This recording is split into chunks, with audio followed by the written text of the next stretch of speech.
empieza a querer volver fuerte. Y nos anticipa diciembre. Claro, tiene altibajos, pero hay que decir que en términos generales ya podemos hablar de una suba sostenida en la temperatura y podemos titular esto como volvió el calor. No estalló el verano, pero sí volvió el calor. No, porque todavía no estamos en verano, claro. Claramente. Ahora, la pregunta es, ¿cómo cuidarnos nosotros?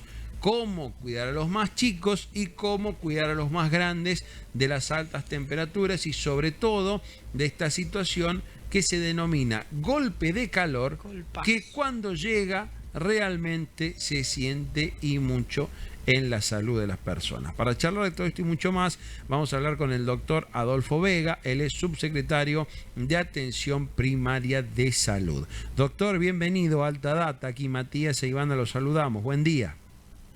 Buen día, ¿cómo le va Matías, Ivana, la producción, la audiencia? ¿Cómo está? Bien, doctor, bien. Acá estamos hablando con usted para tratar de conocer un poco más y sobre todo evitar, doc, que nos dé un golpe de calor. ¿De qué hablamos cuando hablamos de golpe de calor, doc? Bien, el golpe de calor es una entidad que es bastante grave. Nosotros tenemos una previa al golpe de calor que es más frecuente, como motivo de consulta, que es el agotamiento por calor.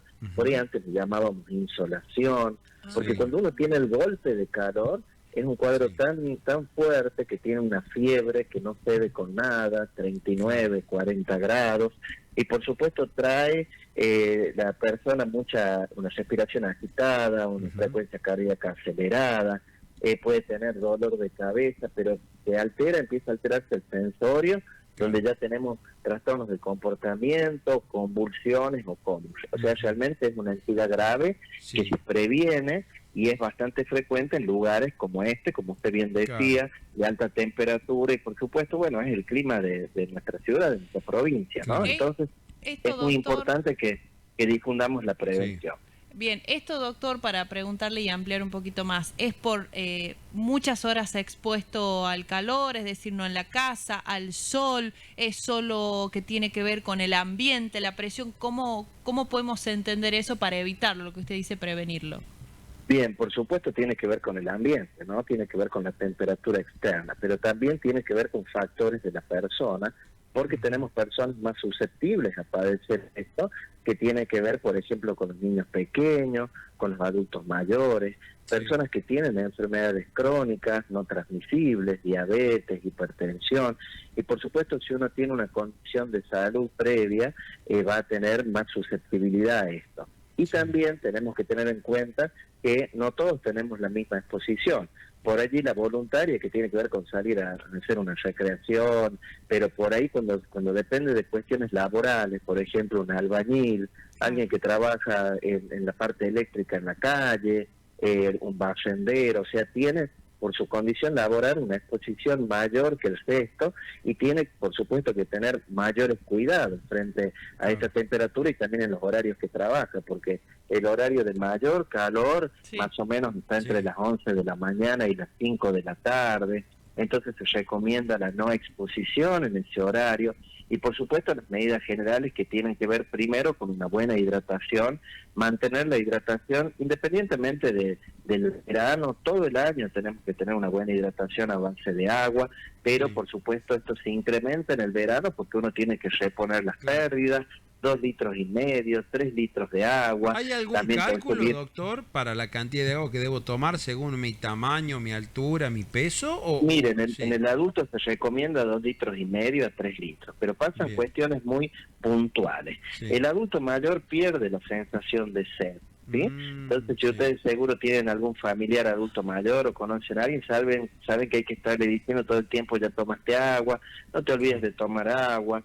Entonces, es de buena práctica que esta persona tenga una botellita individual y que vaya marcando el consumo del agua para tener una conciencia de que realmente se está cumpliendo esta ingesta. Pero no olvidar que también con los alimentos aportamos también agua, con las infusiones, con jugos de fruta, pero es esencial el agua y no así la gaseosa, el alcohol, que por el contrario, por ejemplo, el alcohol deshidrata, ¿no? Entonces, o el mate, doctor. Sí, el mate también aporta la hidratación, pero no puede Pero ser la claro, base de la hidratación, ¿no? porque hay gente que Y más dice con la yo temperatura. tomo mate todo el día, eso reemplaza, no, nada reemplaza el No, no, agua. no, por supuesto que no. Inclusive en las gráficas que hablan de las guías alimentarias, el agua siempre ha tenido un lugar fundamental y transversal. Atraviesa todos los niveles, todos los tipos de alimentos, porque es fundamental como fuente de hidratación. Pero también hay un dato importante.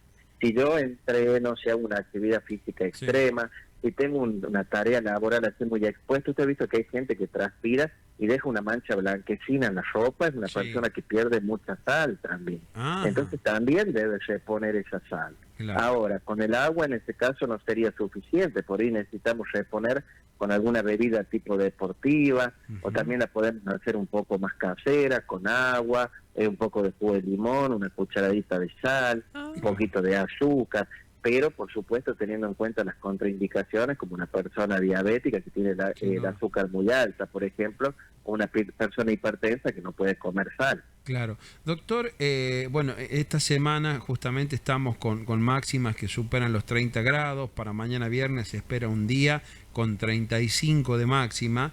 Pero le quiero preguntar también sobre un factor que venimos teniendo hace 4 o 5 años en las altas temperaturas, que antes no existía, por lo menos yo tengo recuerdo que no, quizás si esto fue cíclico antes pasó y yo solamente no lo viví, pero que tiene que ver con el factor de la humedad. ¿Cómo combinamos estas dos situaciones, las altas temperaturas con la humedad? ¿Tenemos que tener alguna previsión extra por este tema? Mire, muy bien lo que usted dice.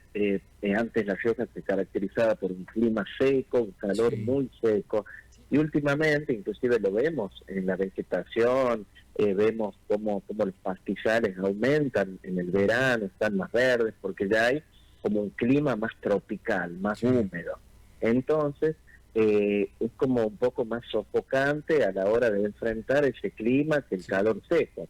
Generalmente nosotros, los adultos, que estábamos acostumbrados al otro clima seco, tenemos esta hora debilidad para adaptarnos un Sí. poco a este nuevo clima, impuesto un poco más que los chicos, ¿no? Sí. Entonces el secreto está en lo mismo, está en la hidratación, está en no exponerse en las horas de mayor temperatura, permanecer en lugares frescos, Ujú. priorizar los lugares con sombra. Entonces de allí también tiene que ver el cuidado del ambiente, de la no poda extrema, de poner árboles para que Claro. tengamos lugares donde la temperatura baja bastante, y por supuesto alivianar nuestra ropa, en los niños más chicos darle la teta. La lactancia es no tan solo nutrición, sino también es hidratación para el bebé, aportar frutas y verduras en las colaciones escolares, explicarles la importancia después de la actividad física y durante y antes de la hidratación a los chicos también, que estén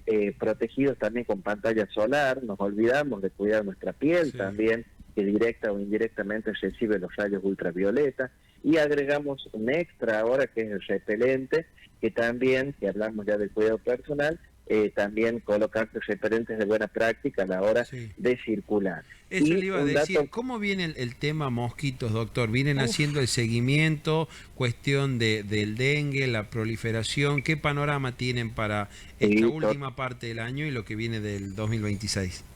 totalmente, la vigilancia epidemiológica del Ministerio de Salud jamás la deja porque no tan solo de esta enfermedad, sino de todas las enfermedades, pero varias de ellas tienen comportamientos estacionales, que eso no quita que fuera de esa estación no se esté haciendo acciones. Si ustedes toman en cuenta que la principal prevención del dengue es eliminar los criaderos del mosquito, que tiene que ver con aquellos recipientes que acumulan agua, especialmente de boca ancha, especialmente que están a la sombra, o sea, los tenemos dentro de la casa, los tenemos en el sitio. Aprovechar que todavía no tenemos estas temperaturas extremas ni tampoco la gran población de mosquitos, Sí. para hacer el ordenamiento del domicilio, la limpieza como corresponde. Esto, si bien es un acto dentro de mi casa, también es un acto solidario, porque el mosquito Sí. tiene un radio de vuelo que abarca varios manzanos. Entonces, hacerlo en mi domicilio también colaboro con el saneamiento de todos los manzanos próximos a mi casa. Ujú. Entonces, mire qué importante que es este dato, y también es importante que estemos alertas los equipos de salud ante la aparición de personas que consultan por algunos síntomas, de activar esa sospecha, de pedir los estudios que correspondan, pero por supuesto esta vigilancia y esta alerta se acentúa cuando empiezan las temperaturas, porque ya estamos viendo mosquitos, ¿no es cierto?, en el ambiente, que no siempre van a ser solamente de Aedes aegypti, hay muchas especies de mosquitos y todas están beneficiadas cuando aumenta la temperatura y más cuando el clima se está poniendo más húmedo, como usted nos decía recién. Y con estos cambios que vamos a tener ahora, lo decíamos al comienzo del programa, el viernes 35, el lunes ya la semana que viene no vamos a llegar a los 20. Esto también impacta de forma negativa en nuestro cuerpo, por lo menos carácter respiratorio, doctor. Sí, realmente los respiratorios vamos para las temperaturas bajas y también para los cambios bruscos de temperatura, porque como usted decía recién, no tenemos por ahí una transición tranquila del frío al calor. De repente pasa esto, de repente nos desabrigamos, de repente nos damos con que tenemos que prender el aire acondicionado y hace 3 días estábamos con la calefacción. O sea que esta adaptación nosotros sí la tenemos que hacer, una transición que realmente no sea tan abrupta. Quiero resaltar un dato importante, porque es algo positivo, que nuestra comunidad haga actividad física. Vemos cada vez más gente que se suma a caminatas, el trote, los parques, ya tenemos espacios donde se puede hacer, pero también vemos gente que se sobreabriga, que se pone camperas, se pone bolsas, se envuelve con film, se ponen fajas, creyendo que de esta forma uno va a bajar más de peso y hacerlo en horas pico ni hablar, ¿no? Entonces, pensando que esto nos deshidrata y nos predispone al golpe de calor, por lo cual nada de esto estaría correcto. No podemos hacer actividad física con alta temperatura, tenemos que priorizar horarios donde se pone más fresco y cargar una buena hidratación antes, durante y después de la actividad física. No hay que dejar de hacerla, pero tener esos recaudos cuando empieza a hacer calor. Bien, perfecto. Doc, gracias por todos estos consejos, ha sido muy amable y sin duda mientras avance el año y ya nos vayamos metiendo de lleno en la primavera, más en el verano, vamos a seguir buscando sus consejos y sus recomendaciones. Ha sido muy amable, ¿eh?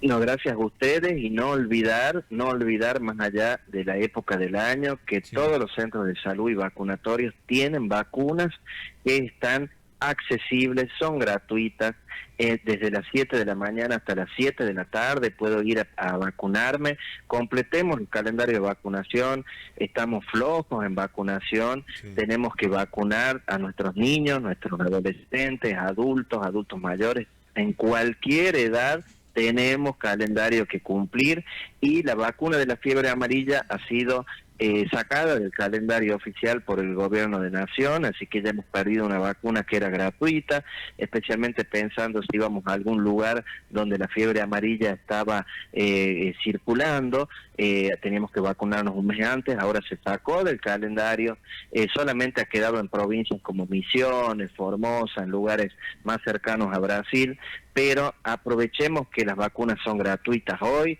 nos acerquemos al vacunatorio, con el número de documentos, la enfermera o el vacunador se fija cómo estoy con el calendario y completará las que faltan, colocará las que corresponden a la edad, y si faltan muchas, ellos hacen un plan de vacunación, vos te llevas un plan de vacunación con las próximas visitas y demás para estar al día, y todos somos responsables, y como lo del dengue, esto es una acción individual, pero también es solidaria porque no transmito la enfermedad y no contagio a otras personas que quizás por su situación de vulnerabilidad la pueden pasar peor que yo. Así que muchas gracias por el espacio. No, gracias a usted, Doc, y fundamental lo de la vacunación. Vacunarse, revisar calendarios y asistir a los centros de salud. Ha sido muy amable, abrazo enorme. Hasta luego. Hasta luego. Ahí estaba la palabra del doctor Adolfo Vega, subsecretario de Atención Primaria. Los consejos que nunca están de más recordarlos porque el público se renueva. Tomen para evitar agüita. El golpe de calor. Cuidar a los más chicos, los más grandes, sumar frutas, verduras, evitar horarios entre las 11 y las 5 de la tarde, si lo podés evitar, porque te Claro. que pueda. Y si estás expuesto al aire libre, ropa clara, manga larga para que no te castigue el sol la piel, protector solar, repelente de mosquitos.